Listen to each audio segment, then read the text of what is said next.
Hey everyone, my name is Jake and today we are going to be looking at some pro-revenge stories, so sit back, relax and enjoy. A customer decided to insult me and my co-workers during an IT support call.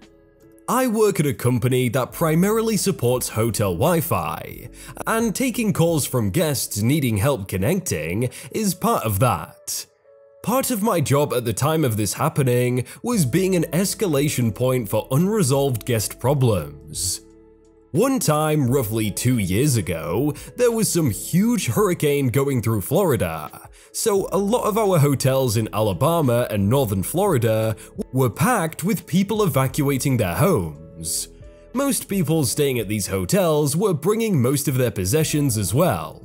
Anyways, I got a message from the guest support team asking me to take a call from one of these guests from Florida so I could help them connect the dozen or so devices they had to the Wi-Fi.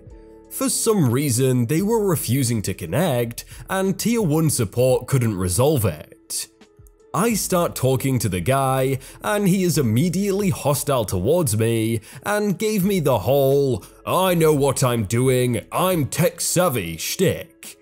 I shrug it off and after about 30 minutes, I was able to get every single one of his devices connected.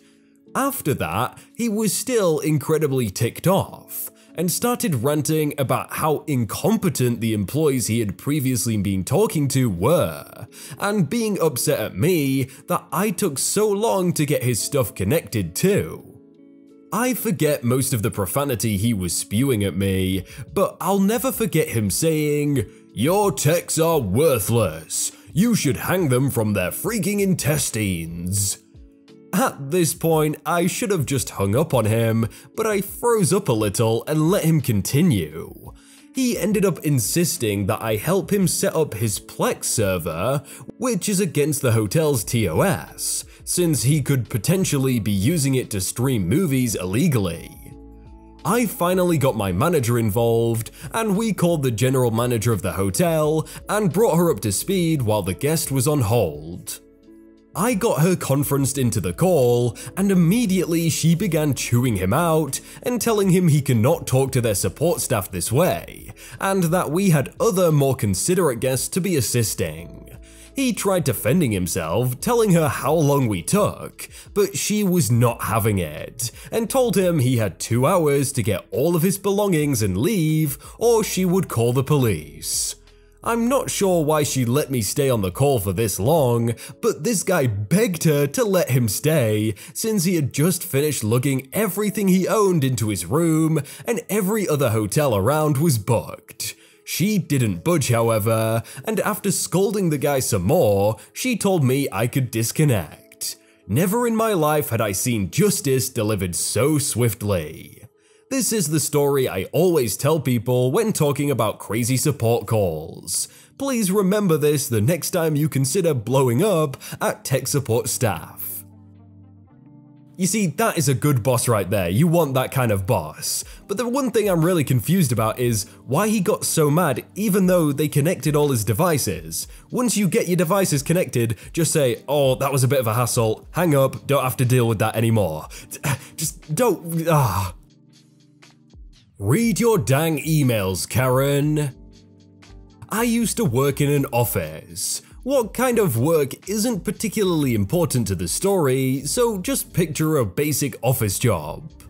Every January, HR would send an email to all employees with the employee handbook. This included job descriptions, office policies, etc.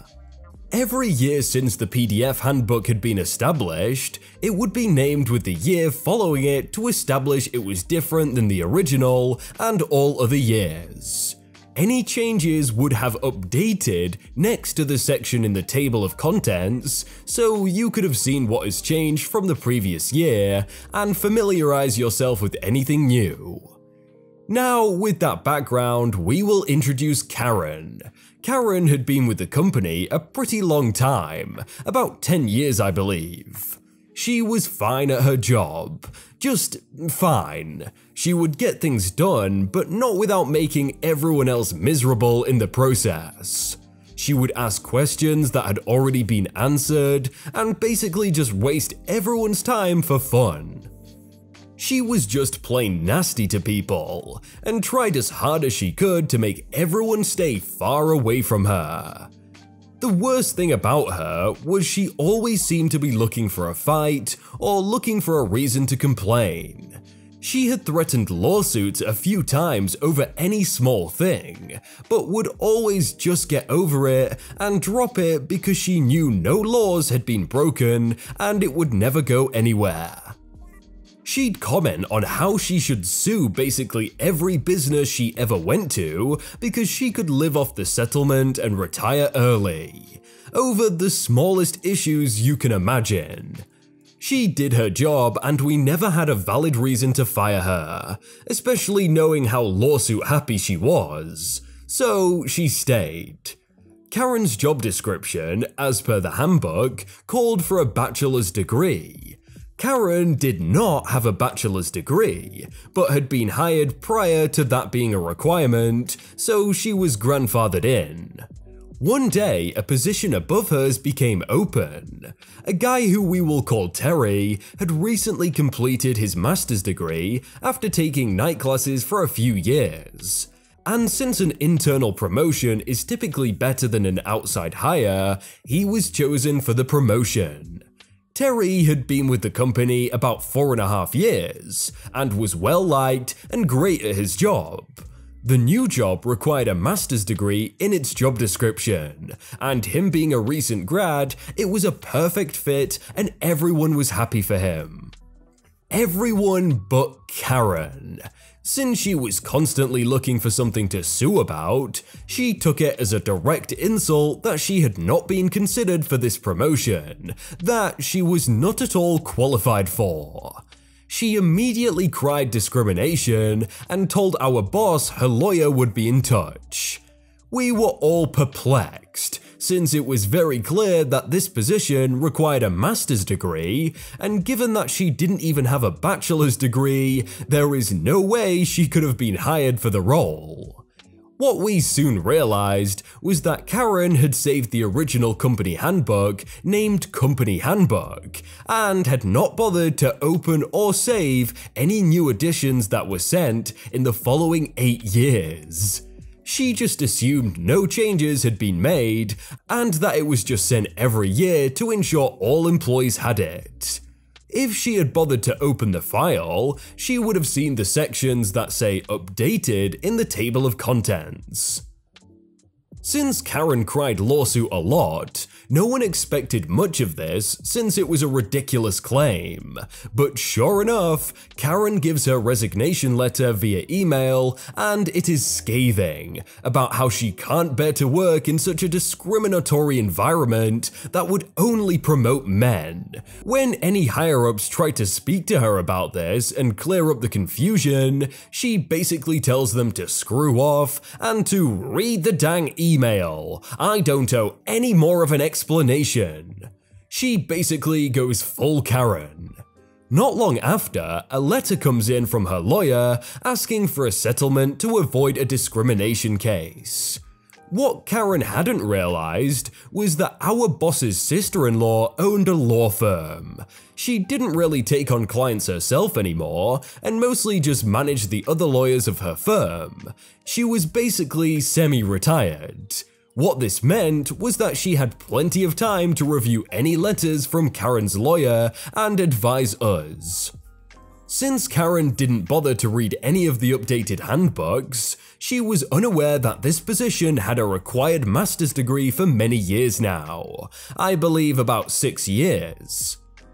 She supplied her lawyer with the original company handbook from 9 years ago, and he used that as reference in his settlement demand. This was when we realized she hadn't read any new handbooks in years. Since Karen rubbed a lot of people the wrong way, boss's sister-in-law decided to personally take on the case. Every letter Karen's lawyer sent, she sent one back 3 times in length. Some of it wouldn't even really say anything, just wordiness, but it would certainly take Karen's lawyer a while to read it, and he did not come cheap. After several of these letters, they realize no settlement is going to happen. They want to take it to court. It's a pretty cut and dry case. Boss's sister-in-law shows evidence that Karen has received all updates via email. After the change was made and the handbook sent out, HR even sent an email to Karen specifically letting her know that she was grandfathered in and doesn't need to worry, to which Karen replied, "Okay, thank you," confirming receipt of it. The best part was when Boss's sister-in-law said they couldn't break company rules to give Karen a job she was totally unqualified for, while neglecting another employee who went above and beyond to get his master's degree to advance, as that would be unfair to all other employees. Karen now had a huge, seriously huge bill from her lawyer for all of these letters and filing the case, etc. No job, no one she could list as a positive recommendation, and no degree. In the time she had been at the company, it had become industry standard to require a bachelor's degree, so she was effectively shut out of her career. It would also be hard to explain how you worked for someone for a decade and don't have a letter of recommendation from anyone there, if she had only read her dang emails. I'm so confused why she didn't just listen to people, like people were trying to tell her and she was just having none of it. Okay then. Revenge to the tune of $50,000 plus on owner who wrongfully fired me. I applied for a job as a bar manager at a new resta bar that opened up in my area. The owner of this bar had some issues with her liquor license being revoked at a previous establishment, and there was some sort of stipulation, this part I'm not clear on, where she was required to not be on site or involved in the business in any capacity for any reason. She was a prohibited person, and I believe she made her husband the owner on paper, but for this story she is referred to as the owner. And hire a manager with 5+ years experience and a Smart Serve certificate to run and be responsible for the bar. This was all required in order to get another liquor license. After a short interview process, I was offered the job and was told of these terms. I accepted them despite the already apparent red flags. I was a very poor student. When the restaurant/bar opened, everything quickly fell apart. Despite the owner not being allowed to be on the premises, she proceeded to micromanage both the kitchen and front of house. She stopped scheduling kitchen staff to save money, and was working in the kitchen herself. Food quality plummeted, customers became irate at how long of a wait it was, and word spread quickly in the small town. Eventually, a select few regulars became our only customers. More hours got cut, waitresses and kitchen staff were let go. The owner was now drinking at the bar and at the same time was waitressing and cooking. This was all in the matter of a month. One night that month, it was exceptionally nice out, and we had a lot of boaters in the area. We had a pier near the bar where boats could dock and walk into the restaurant. A large group had walked in on this night, and they were both very clearly underage and very clearly over-intoxicated. I immediately cut them off, to which they made a very large stink about it, enough that the owner's husband came over to ask what happened. I explained that I had cut the group off and wasn't going to serve them, to which the owner's husband decided to take their drink orders and serve them anyways. Obviously, money was tight, so they didn't care about the rules. The next day, the owner pulled me into the office and accused me of stealing $50 out of the till in the night previous. I knew this to be a lie that could be easily disproven because there is a camera located directly above the till that is synced to the timecode on the POS. I was fired on the spot. I 100% believed this was because I was refusing to serve customers, and thereby damaging their bottom line. I was really miffed to be accused of doing something I didn't do, and more upset that she used this lie she made up as an excuse to fire me. Because the stipulation of her having her liquor license was me working at the bar as manager, I emailed the liquor control board when I got home and informed them of the rules being broken at the bar. A liquor inspector came to meet me later that week and took a statement.